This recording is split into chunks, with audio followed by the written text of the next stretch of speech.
নমস্কার। কিছু কথা বলার জন্য এই ভিডিওটা বানানো। আর কেমন আছেন এটা জিজ্ঞাসা করছি না, কারণ সত্যি কথা বলতে আমরা কেউ ভালো নেই এই মুহূর্তে। পশ্চিমবঙ্গে চারিদিকে যা কিছু হচ্ছে, যেভাবে সমাজ ব্যবস্থা ভেঙে পড়েছে বা সব দিক থেকে আমরা কেউ ভালো নেই, ভালো থাকতে পারি না এই মতো অবস্থায়। গতকাল 15ই আগস্ট গেছে, তো স্বাধীনতা আমরা পেয়েছি, অবশ্যই দেশ স্বাধীন হয়েছে। নারীদের এখনও স্বাধীনতা হয়নি, নারীরা এখনও স্বাধীন হয়নি।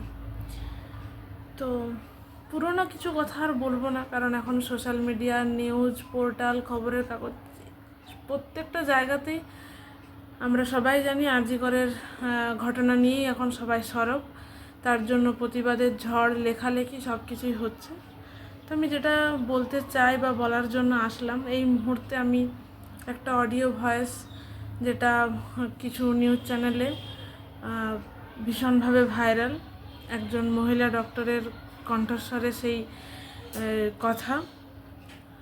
তো আমি সত্যি কথা মানে 2-4 দিন আগেও আমি এরকমই আরও একটা ভয়েস শুনেছিলাম, যেখানে একজন সিনিয়র ডক্টর আর পিজিটি বা ইন্টার্নের মধ্যে কনভারসেশন হচ্ছিল। তো সেখানে সেই ভয়েসটারও কোনো সত্যতা যাচাই কোনো নিউজ পোর্টাল করেনি, কিন্তু যেহেতু ভয়েসটা ভাইরাল হয়েছে সেখানে, তো সেই জায়গার থেকে সেটা সোশ্যাল মাধ্যমে এসেছে, সোশ্যাল মিডিয়াতে বা নিউজ চ্যানেলগুলোতে, সেখান থেকে শুনেছিলাম। তো সেটা শোনার পরে এটা তো আমরা সবাই জানি যে একটা হসপিটালের মধ্যে যখন এই ধরনের ঘটনা ঘটেছে, সেটা তো স্বাভাবিকভাবেই যে বাইরের কেউ করবে না, এটা যথাসম্ভব আর কি। কিন্তু এই মুহূর্তে আমি যে ভয়েসটা শুনেছি, সেটা আমার পায়ের তলার মাটিটাকে সরিয়ে দিয়েছে। সেটা আমার শরীরের মানে প্রত্যেকটা মানে কি বলবো, শিরা উপশিরাকে একদম কম্পমানের থেকেও হয়তো যদি এর বাইরেও যদি কিছু অবস্থা থাকে, তো সেই জায়গায় আমি চলে গেছি, মানে আমাকে মানে আমি চলে গেছি। আমি কি বলবো না, আমি জাস্ট বলার মতো ভাষাই খুঁজে পাচ্ছি না। যে ভয়েসটার থেকে এটা জানা যাচ্ছে যে মহিলা ডক্টর, উনি আরেকজনকে এই পুরো ঘটনাটা ডেসক্রাইব করছেন। তো যেটা পুরো ব্যাপারটা সেটা হচ্ছে যে এই মেয়েটি থিসিস জমা দেওয়ার চেষ্টা করছিল, এবং তার আগে কিছু ঘটনা মানে বলেনি, যেটা জানা যাচ্ছে, যে যে সোর্স থেকে আমি জানলাম, যেটা সোশ্যাল মিডিয়াতে যে ভয়েসটা এখনও পর্যন্ত ভাইরাল। আজতকের কোনো নিউজ চ্যানেল, মানে আজতক নিউজ চ্যানেলটা আপনারা চেক করতে পারেন, সেখানেও আপনারা পাবেন। যে ঘটনাটা হচ্ছে যে এখানে মানে যৌনকর্মীদেরকে দিয়ে কাজ করানো হয়, প্লাস ড্রাগ পাচার অর্থাৎ যেটা হচ্ছে, সেটা ড্রাগ বলতে আমরা কি হেরোইন বা ব্রাউন সুগার এগুলোই জানি, বাট তার বাইরে যেটা ড্রাগ অ্যান্ড কেমিস্ট মানে মেডিসিন, তো মেডিসিনের 2 নাম্বারই যেটা, এবং সেখানে উনি বলছেন যে একটা বিশাল পরিমাণ টাকা পার্টি ফান্ডে যায়। ওকে, তো নাম নেওয়ার তো প্রয়োজন নেই যে কি হচ্ছে বা কার কাছে যাচ্ছে। সেকেন্ড থিং হচ্ছে, এই পুরো ব্যাপারগুলো ট্রেনি, ইন্টার্ন ম্যাক্সিমাম সবাই জানে। এই মেয়েটির থিসিস জমা, এবং তার আগে এটাও ওখানে বলা হচ্ছে যে যতগুলো সরকারি কলেজ আছে, সেই সরকারি কলেজের যারা প্রিন্সিপাল আছে, তারা ইন্টার্নদের, ট্রেনিদের এটা বলে যে যদি পাস করতে চাও, যদি থিসিস জমা করে পাস করতে চাও, বা অন্য যে এক্সামগুলো তাদের হচ্ছে বা এমবিবিএস যখন করছে, তাদের কাছ থেকে টাকা পয়সা নেওয়া হচ্ছে। এটা মানে এটা ইলিগেলিভাবে হচ্ছে। তো এইগুলো ছাড়াও এই মেয়েটি, যে তিলোত্তমা আজকে এই ঘটনার শিকার, এই দুর্ঘটনার শিকার, এই ঘৃণ্য চক্রান্তের শিকার হয়েছে, সেই মেয়েটি থিসিস জমা দেওয়ার চেষ্টা করছিল। তাকে 6 মাস ধরে নির্যাতন করা হচ্ছিল মেন্টালি ভাবে। তাকে 24 ঘন্টার উপরে, 36 ঘন্টার উপরে নাইট ডিউটি করানো হচ্ছিল একটানা। তাকে ধমক দেওয়া হচ্ছিল। যেহেতু সে এগুলো জেনে গিয়েছিল, সে বলেছিল যে আমি কোনো রকম মানে হয়তো টাকা পয়সা দেবে না, এইটাই আর কি, সে ফাঁস করে দেবে। তো তো যেদিন এই দুর্ঘটনাটা ঘটে, নর্মালি সেমিনার রুমে যেটা হয় যে অন্যান্য জুনিয়র ডাক্তার সিনিয়র ডাক্তাররাও গিয়ে পরে রেস্ট নেয়, কিন্তু সেদিন বলে দেওয়া হয়েছিল যেন কেউ না থাকে। মেয়েটি সেখানে একা ছিল। তার আগে 4 থেকে 5 জন ওখানে মিলে ডিনার করেছে, মেয়েটি সেখানেও ছিল এবং সেখানে মেয়েটি পিজিটি ছিল এবং সেখানে একটা ইন্টার্নের সাথে তার প্রচুর তর্কাতর্কি হয়, ঝামেলা হয় নাকি। এবং সেই জায়গার থেকে মেয়েটি যখন তারপরে মানে খেয়ে দিয়ে মেয়েটি যখন ঘুমিয়ে পড়ে, তখনও সে জানে না তার সাথে এইসব হতে চলেছে। 7 থেকে 8 জন নাকি তার উপর চড়াও হয়। এবং যখন এর পরের ঘটনাটা যখন আমি শুনি, বিশ্বাস করুন আমার এখনো পর্যন্ত হাত পাগুলো ঠান্ডা। মানে আমি জাস্ট ভাবতে পারছি না আর কি, যে আমরা কোন জায়গাতে পৌঁছাচ্ছি। এই মানে এটা ভীষণভাবে একটা চিন্তার বিষয়। আমরা আগামী প্রজন্মকে কি দিতে চলেছি। সেই 7-8 জন মিলে মেয়েটিকে চিৎ করে শোয়ায়, দুজন তার হাত মুড়ে রাখে এবং সেই ইন্টার্ন মেয়েটিও পর্যন্ত নাকি এর মধ্যে ইনভলভড। মানে আমি যে ভয়েসটা শুনেছি আমি সেখান থেকেই কথাগুলো বলছি, এর কোনো সত্যতা আমার কাছে নেই। আমি আবারও বলছি, যে ভয়েসটা ভাইরাল হয়েছে সেখান থেকেই এটা শুনে পরে বলা আমার, যে সেই ইন্টার্ন মেয়েটি ইনভলভড এবং দুইজনে মিলে তার হাত উপর দিকে তুলে রাখে। বাকিরা মিলে তার পা দুটোকে জাস্ট চিড়ে ফেলে। কি বলা উচিত আমি জানি না, আমার কাছে সত্যি বলার মতো কোনো ভাষা নেই, যে কারণে পেলভিক বোন বেরিয়ে আসে। এবং তারপর মেয়েটার উপরে আরও শারীরিক পাশবিক অত্যাচার করা হয়।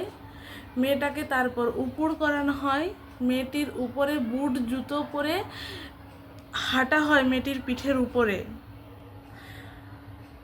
সমস্ত রকমভাবে মানে এই সব করার পর যখন তারা বুঝতে পারে, তারা তো প্রত্যেকে নিজেরা এক একজন ইন্টার্ন, ট্রেনি, ডক্টর, তো তারা জানে যে আর তার জীবন নেই, জীবনটা শেষ হয়ে গেছে। যখন এটা বুঝতে পারে, এই রিয়েলাইজেশনটা যখন তাদের হয়, তখন তারা বেরিয়ে আসে। সেখানে ওই যে লোকটিকে সঞ্জয় নামক যে লোকটিকে অ্যারেস্ট করা হয়েছে, সেই মুহূর্তে ওখানেই বাইরে বসে মদ খাচ্ছিল। ঠিক আছে, এটাই বলা হয়েছে, সেখানে মদ খাচ্ছিল। এবং তাকে তখন তার কিছু আর কি তার সমস্যা আছে, আপনারা সবাই দেখেছেন যে তার ফোন থেকে কি বেরিয়ে এসছে। তো তাকে বলা হয়েছে যে যা, তোর জন্য রেখে দেওয়া আছে, তোর জন্য রাখা আছে, তুই চলে যা, তোর কাজ করে আয়। একটা মৃত মানুষকে তারপর তার উপরে সেই মেয়েটি তার মানে রেপড হয়েছে। একটা মৃত মানুষকে রেপ করা হয়েছে, যাতে পুরো ঘটনাটাকে এইভাবে দেখানো যায় যে সেই লোকটি এটি করেছে। আমি জানি না এই ভিডিওটা দেওয়ার পর ঠিক কি হবে, সত্যি কথাই আমি জানি না। কিন্তু চুপ করে থাকার মতো মানসিকতাই হচ্ছে না। মানে এখনো পর্যন্ত যা ঘটছিল, একটা আন্দাজ চলছিল যে ঠিক আছে। এখন এই যে ভয়েসটা ভাইরাল হয়েছে, এটারও সত্যতা ব্যক্তিগতভাবে কোনো নিউজ পোর্টাল যাচাই করেনি। আমিও সেখান থেকে শুনেই মানে জাস্ট এটা শেয়ার করছি। না কি বলবো, সত্যি মাথায় আসছে না। শুধু এটুকুই বলবো যে পশ্চিমবাংলার মা বোন মানে এক মহিলাদের জেগে ওঠার সময় হয়েছে। ওই 500,000 টাকা লক্ষ্মী ভাণ্ডারের জন্য দয়া করে আপনারা এটাকে দরকার হলে বন্ধ করে এমনভাবে প্রোটেস্ট করুন যে ওটার দরকার নেই, কিন্তু আমাদের সন্তানদের বা আমাদের নিরাপত্তাটা অনেক বেশি জরুরি। 500, 1000, 1200 টাকায় কারোর সংসার চলতে পারে না আজকের দিনে। কিন্তু একবার ভাবুন, আমরা আমাদের সন্তানরা কোথায় যাবে? যাদেরকে আমরা লেখাপড়া শেখাচ্ছি, তারা তো আলটিমেট চেষ্টা করবে এখানে কাজকর্ম করার। এখানে তাদের ভবিষ্যৎটাকে সিকিউর দেখার, নাকি এটা তাদের কাছে ভীষণ বড় একটা অন্যায়? নিশ্চয়ই নয়। যে মাটিতে জন্মেছে, সেই মাটিতে বড় হচ্ছে, তো আগামী দিনের ভবিষ্যৎটা তারা এই মাটিতেই দেখতে চাইবে। কোন বাবা মা এরপরে বলুন তো, বিশেষ করে যারা মানে কন্যা সন্তানের মা বাবারা কি ভরসাতে মানে মেয়েদেরকে কোনো কাজের জন্য বাইরে পাঠাবে, বা সেই বিশ্বাসটুকু নিজের মনের মধ্যে রাখার চেষ্টা করবে যে না, আমার মেয়ে দিনের শেষে নিশ্চিন্তে এবং নিশ্চিতভাবে সুরক্ষিতভাবে আমার বাড়িতে ফিরে আসবে। কতটা পাশবিক, কতটা নির্মমতার সাথে এই অত্যাচার করা হয়েছে সেই তিলোত্তমার সাথে। জানি না, মানে সত্যি কিছুই মাথার মধ্যে আসছে না। জাস্ট এই কথাগুলো শোনার পর আমি ভীষণভাবে আরোই যতটা মানসিকভাবে ভেঙেছিলাম আরও মানসিকভাবে ভেঙে পড়েছি। কারণ সত্যি কথা তো, এই ডাক্তারদের কাছেই তো আমরা যাই, তাই না? যখন আমাদের স্বাভাবিকভাবে কিছু হয়, আমরা কিন্তু এই ডাক্তারগুলোকেই দেখাতে যাই, এই ডাক্তারগুলোর কাছে গিয়েই চেক আপ করাই, এই ডাক্তারগুলোর কথা মতোই আমরা রুটিন ফলো করি, নিজেদের মেডিসিনটা কন্টিনিউ করি, আবার এগেন চেক আপে যাই। তাহলে কাদের কাছে যাব? আমি বলছি না মানে কোট আনকোট সমস্ত ডাক্তার নয়, কিন্তু এই সমস্ত যে নয়, কিন্তু তার মধ্যে কিছু তো মানে কিছুটা অংশ তো অংশীভূত। এবার আমরা তার পার্টিকুলার কাউকে আইডেন্টিফাই করতে পারবো না, কারণ কারোর কাছে তো সেই স্ট্যাম্পটা নেই যে এই ব্যক্তিটি দোষী আর এই ব্যক্তিটি নির্দোষ। যারা আজকে প্রতিবাদ করছে, যে ডক্টররা, যে ইন্টার্নরা বা যে স্টাফরা, তাদের মধ্যে থেকেই যে এদের মধ্যে কেউ নেই, সেই বিশ্বাসটাই বা আমরা কিভাবে নিজেদের মধ্যে রাখতে পারি, বা সেই ধারণাটাকেই আমরা কিভাবে বদ্ধমূল করতে পারি যে যারা আজকে যেটা করছে সেটা তারা একদম নিট অ্যান্ড ক্লিন আছে। একটা কথা আছে, hope for the best and prepare for the roast. তো আসলেই কোনো ভাষা নেই আমার কাছে বলার মতো যে কি বলা উচিত, কি করলে মানে আমাদের রাজ্যটা শেষ হয়ে যাচ্ছে। ব্যাস, যেটা চোখের সামনে দেখতে পাচ্ছি, শিক্ষা, স্বাস্থ্য, সব কিছু একদম তছনছ হয়ে যাচ্ছে। এখন আপনারা ভাবুন কাদের জন্য হচ্ছে, কেন হচ্ছে? কারণ জনসাধারণের মতামত, জনসাধারণের সিদ্ধান্ত বিশাল বড় একটা সিদ্ধান্ত, কিন্তু কারণ আমরা একটা গণতান্ত্রিক দেশ, গণতান্ত্রিক রাজ্যেই তো বাস করছি। তাহলে সেখানে জনসাধারণের মতামতটা কিন্তু অনেক উপরে, অনেক। আমি জানি যে ক্ষমতা তো অবশ্যই মানে ক্ষমতার একটা বিশাল ক্ষমতা, আবার কিন্তু তবুও জনসাধারণের ক্ষমতাটা অন্যভাবে যদি সেটা নিয়ে চেষ্টা করা হয়, সেটা নিয়ে ভাবা হয় এবং সেটাকে করার মতোভাবে করা হয়, তাহলে প্রত্যেকের কাছে একটাই অনুরোধ। আমি জানি না এই ভিডিও কতজনের কাছে পৌঁছাবে, আদৌ পৌঁছাবে কি না, বা এর এগেনস্ট আর অন্য কিছু হবে কিনা, আমি সত্যি কিছু জানি না।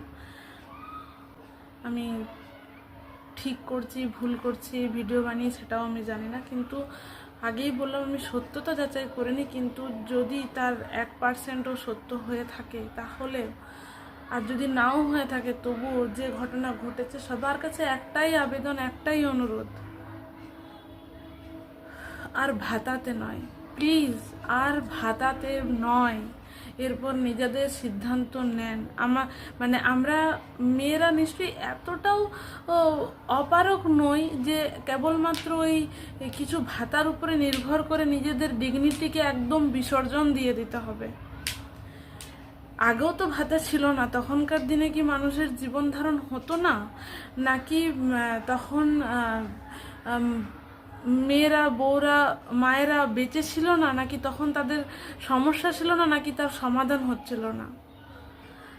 তাহলে এইরকমভাবে ব্যাপারটা ভেবে দেখা যাক না, যে যার যেটা যোগ্যতা, আমি বিশ্বাস করি প্রত্যেকের কিছু না কিছু যোগ্যতা আছে, একেবারে অযোগ্য কেউ হতে পারে না, সবাই নিজের মতো করে যোগ্য। কেউ শিক্ষাগত দিক থেকে যোগ্য, তো কেউ ঘরে বসে অন্য কিছু করার জন্য যোগ্য, সেটা হাতের কাজ হতে পারে অনেক রকমভাবে, কেউ রান্না করতে পারে ভালো, বিভিন্ন রকম আছে। তো সেটাই, যারা, আমি এটা একদম সেই গ্রাউন্ড লেভেলের মানুষদের জন্য বলছি, যারা ভাবে যে আমার কাছে এই 500-1000 টাকা আসছে, আমার ঘর থেকে কোনো সাপোর্ট নেই, বা আমার হাজব্যান্ড আমাকে হাতে কিছু দেয় না, আমি তাদেরকে উদ্দেশ্য করে বলছি, প্লিজ কিছু করুন, কিছু করুন। রান্নার কাজ করতে পারেন, অনেক ধরনের মানে ব্যবস্থা আছে, ভাবুন না একটু। কিন্তু অন্তত এই ভাতাটা প্রতিবাদ করুন, কারণ ভাতা না পেলেও আমরা জীবনে বেঁচে থাকবো, কিন্তু সঠিক নিরাপত্তা না পেলে আমরাও বাঁচবো না, আমাদের প্রজন্মও বাঁচবে না, আমাদের ভবিষ্যৎ অন্ধকার তাহলে। আর আমাদের থেকেও আমাদের নেক্সট জেনারেশন, আমাদের সন্তানদের ভবিষ্যৎ একেবারেই অন্ধকারে আচ্ছন্ন। তো ভাবার সময় এসেছে, প্লিজ ভাবুন।